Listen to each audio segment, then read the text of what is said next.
I never thought I'd be calling anyone about something like this, but honestly, I'm scared. I'm confused. And I feel like I'm living in a situation that could blow up at any moment. So here's what happened. My husband and I finally became debt-free. For the first time in our marriage, we were excited to start investing, planning for the future, doing things the right way. And naturally, when you reach that point, you start asking people you trust for advice.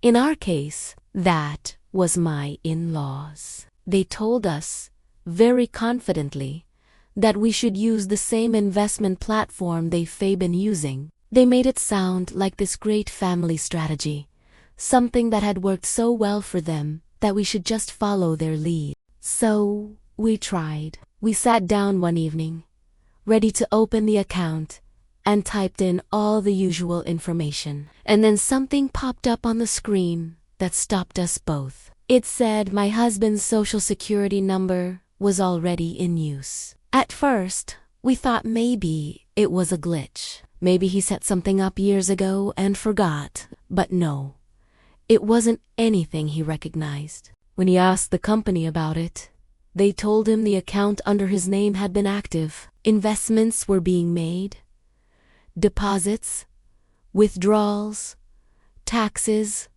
all of it.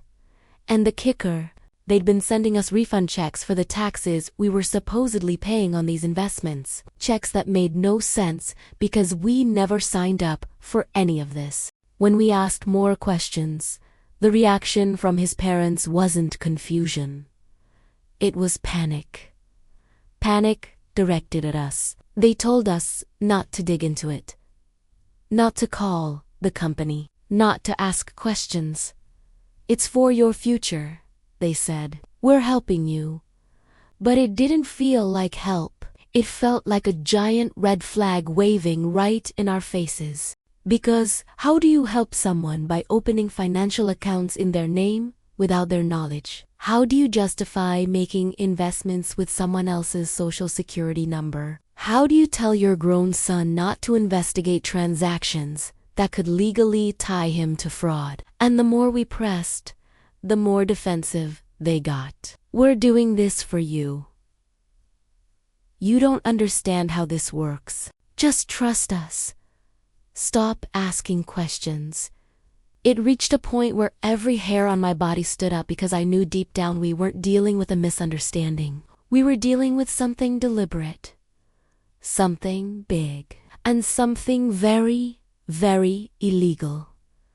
My husband tried to take it calmly. He didn't want to believe his parents would cross a line like that. But I watched him struggle with this quiet fear. The kind you don't say out loud because once you do, everything changes permanently. And then came the moment that really froze me. We got another check in the mail, one of those refunds for taxes on investments we didn't make. And all I could think was, what if someone audits us? What if the SEC comes knocking? What if we end up held responsible for decisions his parents made behind our backs? I asked my husband to confront them directly, to tell them they needed to shut everything down, to demand it, not request it. And he tried. He really did. But the pushback was unbelievable. They just kept repeating that it was for our benefit, that everything was fine, that we shouldn't worry. But when someone tells you not to look inside a box, you immediately know there's something inside that box you do not want to see. And it wasn't just the legal side that scared me. It was what this revealed about the family dynamic.